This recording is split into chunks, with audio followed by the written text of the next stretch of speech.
হরে কৃষ্ণ। সুধী ভক্তবৃন্দ, আজকে আমরা সমাবেত হয়েছি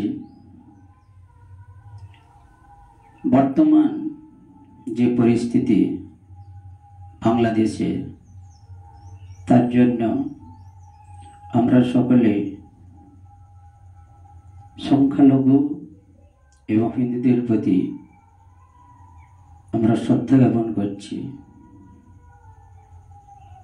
তারা যেভাবে বাংলাদেশের উদ্বুদ্ধ পরিস্থিতিতে যেভাবে তারা নিজেকে এবং মন্দিরকে এবং হিন্দু ধর্মাবলম্বীদের বিভিন্ন দেবদেবী মন্দিরকে যেভাবে রক্ষা করে চলেছেন এবং যেভাবে তারা আন্দোলন করছেন, আমরা খুবই তাদের প্রতি কৃতজ্ঞ।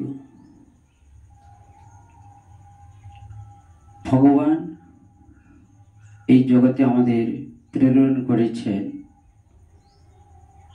এই জন্য, যেহেতু এটা জগৎটা হচ্ছে দুঃখ দুর্দশা পরিপূর্ণ, ত্রিতাপ জ্বালা দ্বারা পরিচালিত, তা সত্ত্বেও আমাদের সবসময় ভাবনা থাকতে হবে যে জীবনের যে কোনো পরিস্থিতিতে হোক না কেন ভগবানকে যাতে আমরা ভুলে না যাই।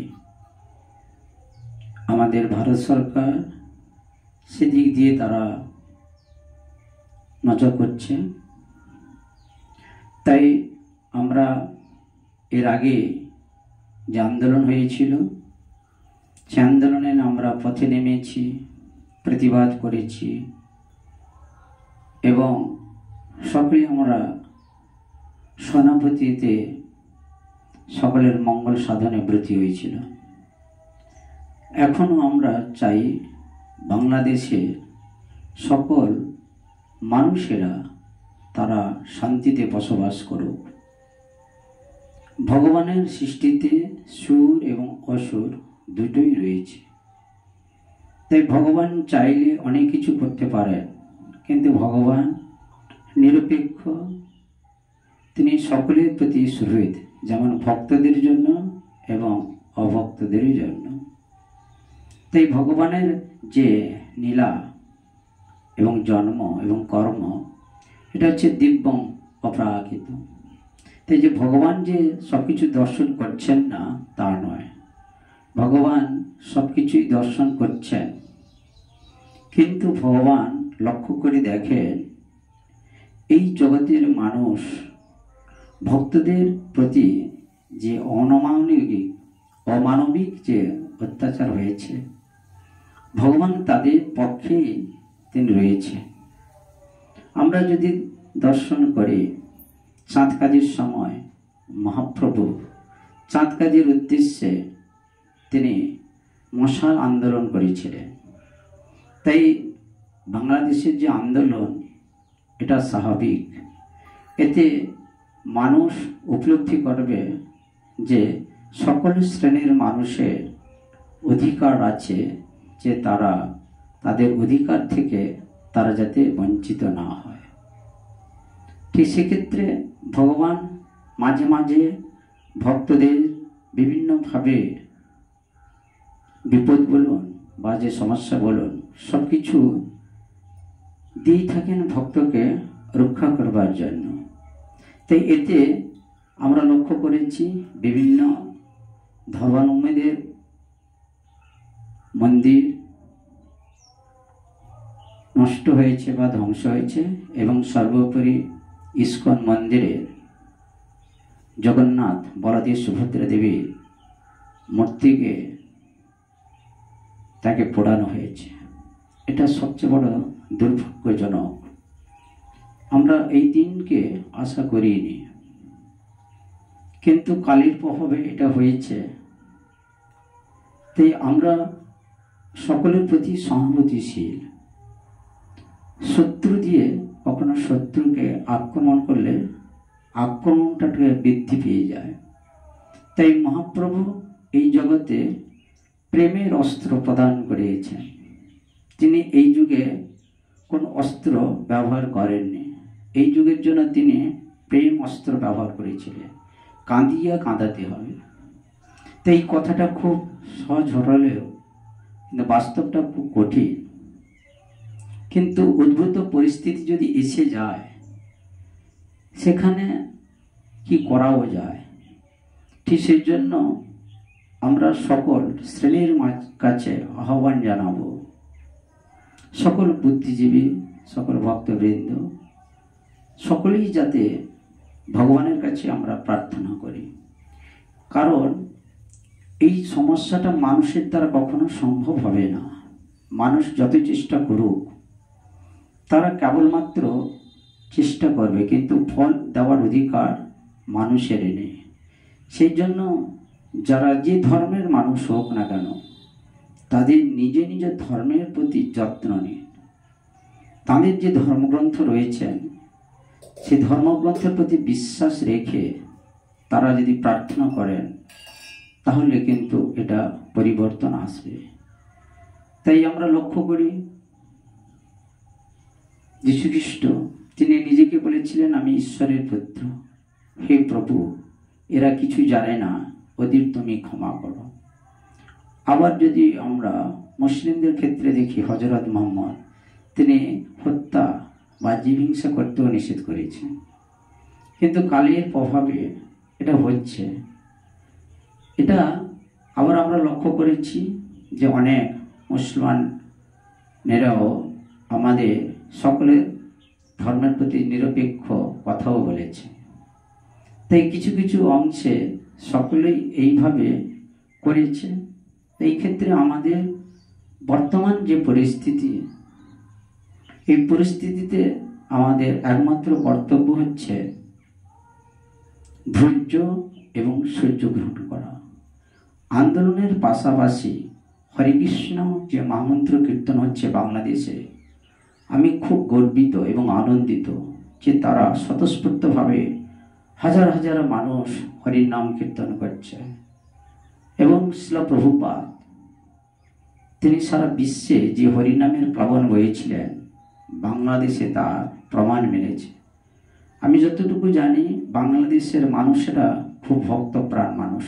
তাদের মধ্যে শ্রদ্ধা ভক্তি অন্যান্য দেশের চেয়ে অনেক ভালো।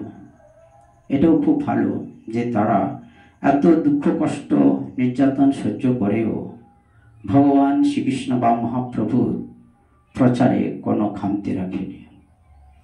তাই ভগবান শ্রীকৃষ্ণের যে সেনাপতি শ্রীল প্রভুপাদ, তার যে বৃহৎ যে মৃদঙ্গ, সেটা হচ্ছে তার গ্রন্থ।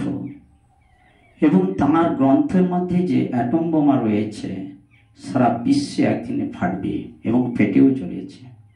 যখন এই শ্রীল প্রভুপাদের গ্রন্থ সারা বিশ্বের মানুষের কাছে পৌঁছে যাবে, তখন ধীরে ধীরে মানুষ হিংসা ভুলে প্রেমের বন্যায় বয়ে যাবে। কিন্তু এটা একটা সময় লাগবে। সকলের কাছে শ্রীল প্রভুপাদের বার্তা এখনো যথাযথভাবে পৌঁছায়নি। আমাদের ভক্তগণ ইস্কন এবং ইস্কনের সমস্ত আচার্যবর্গ সারা বিশ্বে প্রচার করছে। মাঝে মাঝে এই অঘটন ঘটছে। তাই ভগবান শ্রীকৃষ্ণ সর্বতভাবে জীবের কল্যাণের জন্য সবসময় তৎপর। কৃষ্ণ যখন আবির্ভূত হয়েছিলেন, তার পিতা মাতাও কারাগারে ছিলেন।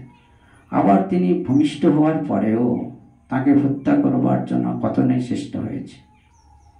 এবং এইভাবে আমরা যদি দেখি যে প্রকৃতির নিয়মে যেটা হচ্ছে, সেটাকে আমাদেরকে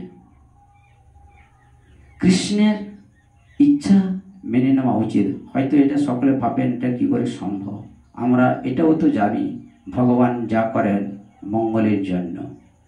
কেউ এই কথাটা মানতেই পারে, আবার কেউ এর সমালোচনা করতে পারে। কিন্তু হয়তো ভগবান তিনি হয়তো কোনো মঙ্গলের জন্য এগুলো সব পরিকল্পনা।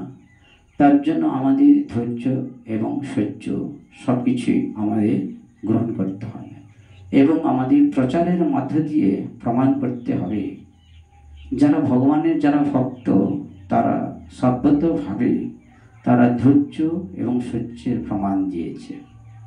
তাই শ্রীল প্রভুপাদের গ্রন্থ এবং হরির নাম যত প্রচার হবে, সারা বিশ্বের শান্তি প্রয়াস তত অব্যাহত থাকবে। ঠিক সেই জন্য আমি বাংলাদেশের সমস্ত সংখ্যালঘু এবং হিন্দুদের প্রতি আমার আহ্বান, আপনারা কেউ ধৈর্য হারাবেন না। ভগবান সারা বিশ্ব আপনাদের পাশে আছে। শুধু সকলেই আমরা ভগবান নৃসিংহদেবের কাছে, জগন্নাথ দেবের কাছে, ভগবান শ্রীকৃষ্ণের কাছে প্রার্থনা করি যাতে সকলের যাতে মঙ্গল হয়, যারা করেছে তাদেরই যাতে শুভবুদ্ধি হয়। ভক্ত কখনো কারোর প্রতি বিরুদ্ধাচরণ করে না, তাদের প্রতি কোনো কটু মন্তব্য করে না। কালের প্রভাবে মানুষ এটা করছে, কিন্তু যেদিন আমরা জানতে পারবো, বা যেদিন যারা করছে তারা যখন জানতে পারবে, তখন তারা অনুতপ্ত হয়ে সকলেই আমরা একই আসনে বসে একই ভাবনায় ভেবে সকলের মঙ্গল সাধন করব। তাই সেই মহাপ্রভুর বাণী, পৃথিবীতে আছে যত নগরাদি গ্রাম, সর্বত্র প্রচার হইবে মোর নাম। তাই সকলের উদ্দেশ্যে আমি ভগবান নৃসিংহদেবের কাছে প্রার্থনা করছি এবং জগন্নাথ দেবের কাছে প্রার্থনা করি সকলের যাতে মঙ্গল হয়, তারা যাতে আবার সুন্দরভাবে জীবনযাপন করে বাংলাদেশে আবার সুন্দরভাবে প্রচার হয় এবং সকলেই শান্তিতে বসবাস করে। কারণ আমরা সকলেই শান্তিপ্রিয় মানুষ। সকলের উদ্দেশ্যে আমি প্রার্থনা করছি এবং আপনারা সকলেই বলুন, হরে কৃষ্ণ কৃষ্ণ কৃষ্ণ হরে হরে, হরে রাম রাম রাম হরে হরে। জয় শিলা প্রভুপাদ কি জয়। জয় সর্ববিঘ্ন বিনাশকারী ভগবান নৃসিংহদেব কি জয়। জয় কলিযুগের যুগ ধর্ম হরি নাম সংকীর্তন যজ্ঞ কি জয়। হরে কৃষ্ণ।